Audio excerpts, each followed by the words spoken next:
Hi friends, welcome to my channel. இன்னைக்கு நமக்கு ரொம்பவே யூஸ்ஃபுல்லான கொஞ்சம் டிப்ஸ் தான் பார்க்க போகிறோம்.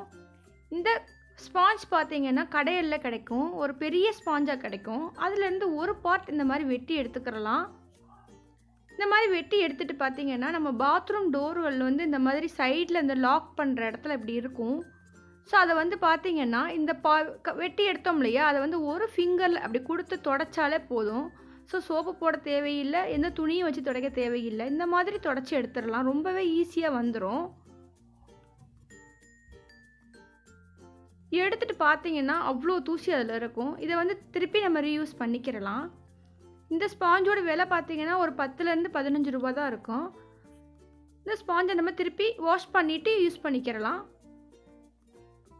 கொஞ்சமாக சோப்பு போட்டு இந்த மாதிரி வாஷ் பண்ணாலே இந்த மாதிரி அழுக்கு போய் நல்லா சுத்தமாக கிடச்சிரும். இப்போ அதே ஸ்பாஞ்சை வந்து கட் பண்ணது போக மிச்சம் இருக்குது. அதில் பார்த்தீங்கன்னா நம்ம வீட்டில் யூஸ் பண்ணுற சோப்பு இருக்குது இல்லையா, துணி துவைக்கிற சோப்பாக இருக்கட்டும், அப்படி இல்லைன்னா பாத்திரம் கழுவுற சோப்பாக இருக்கட்டும். ஸோ ஏதாவது ஒரு டப்பாவில் வச்சா கூட அதில் வந்து தண்ணி பட்டு ரொம்ப ஈரமாகவே இருந்துகிட்ருக்கும். அதுக்கு பதிலாக இந்த மாதிரி நீங்கள் ஸ்பாஞ்சில் வச்சுட்டிங்கன்னா இந்த மாதிரி வாஷ் பேசன் கழுகும் போதும் சரி, பாத்ரூம் வந்து டைல்ஸ் இருக்கு இல்லையா, வால் டைல்ஸு, அது கழுகும் போதும் சரி நம்ம யூஸ் பண்ணிக்கிறலாம். ஸோ இந்த மாதிரி ஒரு 2 நாளைக்கு ஒருக்கா 3 நாளைக்கு ஒருக்கா இந்த மாதிரி எடுத்து க்ளீன் பண்ணிக்கிறலாம். ஸோ நம்ம வந்து க்ளீன் பண்ணுறதுக்கு அதில் சோப்பும் தங்கி இருக்கும், சேம் டைம் பார்த்தீங்கன்னா சோப்பு ஊறாமே இருக்கும்.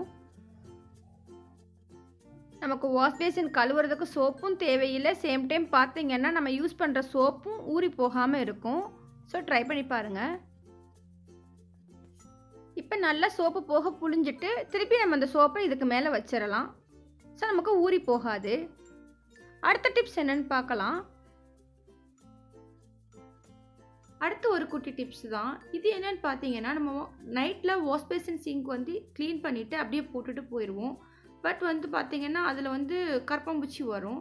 ஸோ அந்த மாதிரி பிரச்சனை வராமல் இருக்க வாஷ் பேசின் சிங்க்கை வந்து நல்லா தொடச்சி விட்டுட்டு அதுக்கப்புறம் ஒரு நாப்தலின் போலை வந்து அந்த தண்ணி போகிற ஏரியா இருக்கு இல்லையா, அதில் ஒன்றேன்னு போட்டு விட்டுட்டிங்கன்னு வச்சுக்கோங்களேன். காலையில் வந்து பார்க்கும்போது அதில் மணமாகவும் இருக்கும், ஸோ காக்ரோச்சும் வராது. இதே மாதிரி டெய்லி நைட் போட்டுட்டு மார்னிங் வந்து எடுத்து ஓரமாக வச்சிடணும். திருப்பி நைட் தூங்குறதுக்கு முன்னாடி இந்த மாதிரி சிங்க் ஏரியாவில் வந்து ஒரு நாப்தலின் பால் போடுங்க.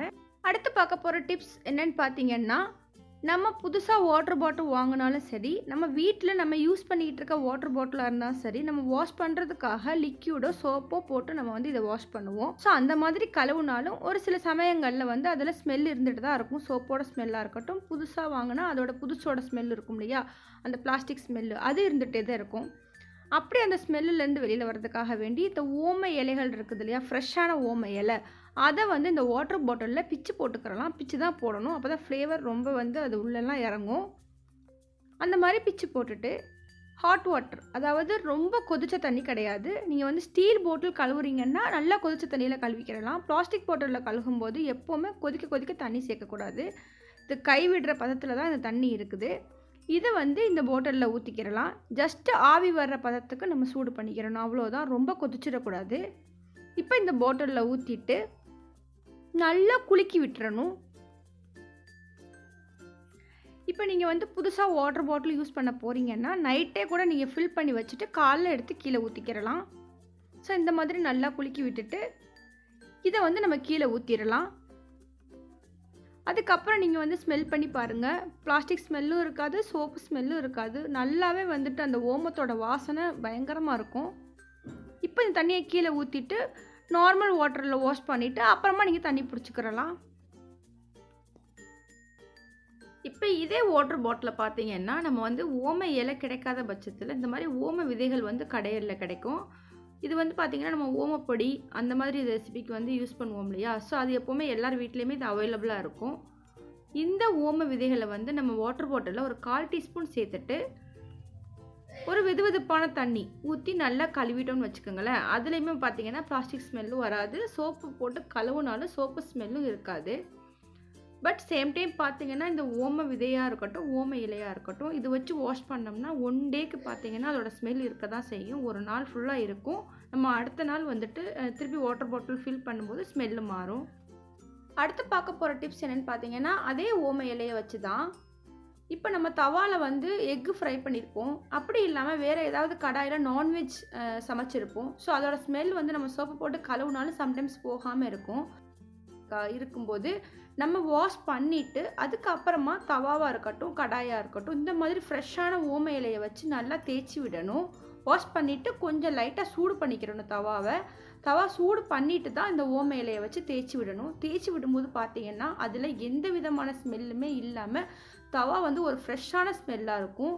ஸோ ட்ரை பண்ணி பாருங்கள். அது மட்டும் இல்லாமல் இந்த ஓம இலையில் வந்து ஈரப்பதம் இருக்கிறதுனால இந்த ஓரப்பகுதிகளில் இருக்கிற அழுக்குமே வந்து கொஞ்சம் போகுது. நான் அதை வந்து ரொம்ப டீப்பாக இதை க்ளீன் பண்ணலை, ஜஸ்ட்டு வந்து உங்களுக்கு காமிக்கிறதுக்காக பண்ணுறேன். அது கூட பார்த்தீங்கன்னா கொஞ்சமாக தண்ணி தெளிச்சுக்கிறேங்க அந்த சூட்டோடைய. ஸோ இந்த மாதிரி வந்து நம்ம தடவி எடுக்கும்போது பார்த்தீங்கன்னா ரொம்பவே க்ளீன் ஆகுது, மனமும் வந்து நல்லா இருக்குது. ஸோ ட்ரை பண்ணி பாருங்கள். அடுத்து பார்க்க போகிற டிப்ஸ் என்னென்னு பார்த்தீங்கன்னா, நம்ம வந்து சாவி யூஸ் பண்ணுவோம். அது வந்து நம்ம பேக்கில் போடும்போது சம்டைம்ஸ் அது நம்மளை அறியாமே அது தொலைஞ்சிரும். அப்படி தொலையாமல் இருக்கிறதுக்காக பார்த்தீங்கன்னா, நம்ம யூஸ் பண்ணுற ஹேண்ட்பேக் உள்ளாக்க ஏதாவது ஒரு ஜிப் இருந்ததுன்னா அதில் வந்து இந்த மாதிரி ஒரு சேஃப்டி பின்னை வந்து அதில் மாட்டி விட்டுட்டு அந்த சேஃப்டி பின்னை அந்த ஜிப்பில் வந்து நம்ம வந்து மாட்டி விட்டுறணும். ஸோ அந்த மாதிரி இருக்கும்போது நமக்கு வந்து சாவி வந்து காணா போகாமல் இருக்கும், ரொம்ப சேஃபாகவும் இருக்கும். ஸோ இந்த மாதிரி நம்ம மாட்டி விடும்போது கீ வந்து தொலைஞ்சு போகாது. ஸோ நமக்கு காணாமல் போகுங்கிற ஒரு டென்ஷனும் இருக்காது. ஸோ ட்ரை பண்ணி பாருங்கள். பார்க்க போகிற டிப்ஸ் என்னென்னு பார்த்தீங்கன்னா, இது ரொம்பவே கிச்சனுக்கு யூஸ்ஃபுல்லான ஒரு டிப்ஸு. என்னென்னு பார்த்தீங்கன்னா, நம்ம பைனாப்பிள் கட் பண்ணுறதுக்கு ரொம்பவே கஷ்டப்படுவோம். அது பார்த்தீங்கன்னா முழுசாக வச்சுக்கிட்டு கட் பண்ணுறது அது ரொம்பவே கஷ்டம்.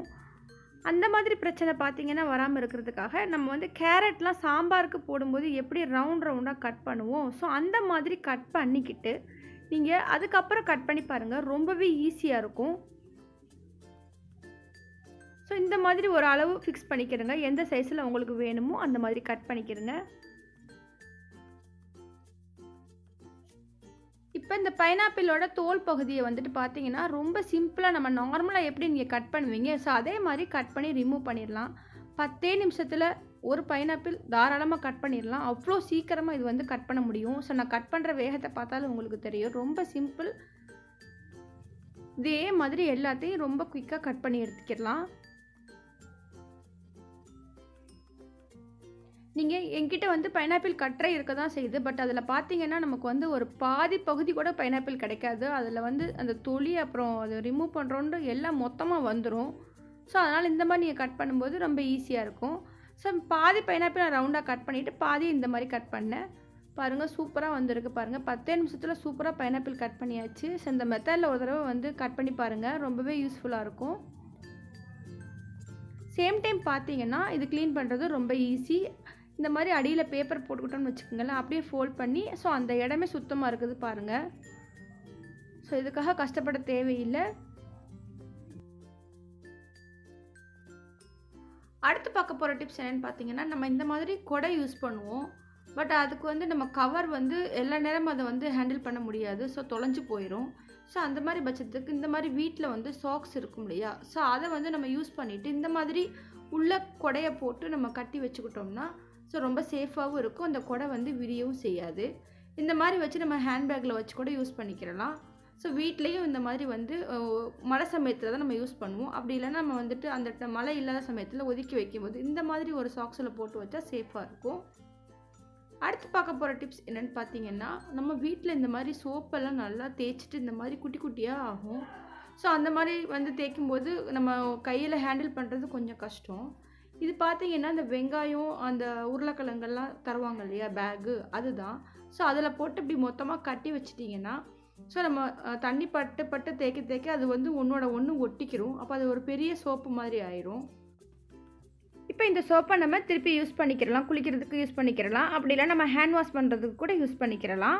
ஸோ ஒரு பெரிய சோப்பு மாதிரி இது ஆயிரும். உங்களுக்கு இந்த வீடியோ ரொம்ப யூஸ்ஃபுல்லாக இருக்கும்னு நினைக்கிறேன். யூஸ்ஃபுல்லாக இருந்தால் லைக் பண்ணுங்கள், ஷேர் பண்ணுங்கள், கமெண்ட் பண்ணுங்கள். மறக்காமல் சப்ஸ்கிரைப் பண்ணிடுங்க. அப்படியே பக்கத்தில் உள்ள பெல் ஐக்கனை கிளிக் பண்ணுங்கள். அப்போ தான் நான் போடுற ஒவ்வொரு வீடியோவும் உங்களுக்கு நோட்டிஃபிகேஷனாக வரும். இது மாதிரியான டிப்ஸ் வீடியோவும் சரி, நிறைய சமையல் வீடியோவும் நம்ம சேனலில் இருக்குது, அதையும் பாருங்கள். பிடிச்சிருந்தா ஃபேமிலி அண்ட் ஃப்ரெண்ட்ஸுக்கு ஷேர் பண்ணுங்கள்.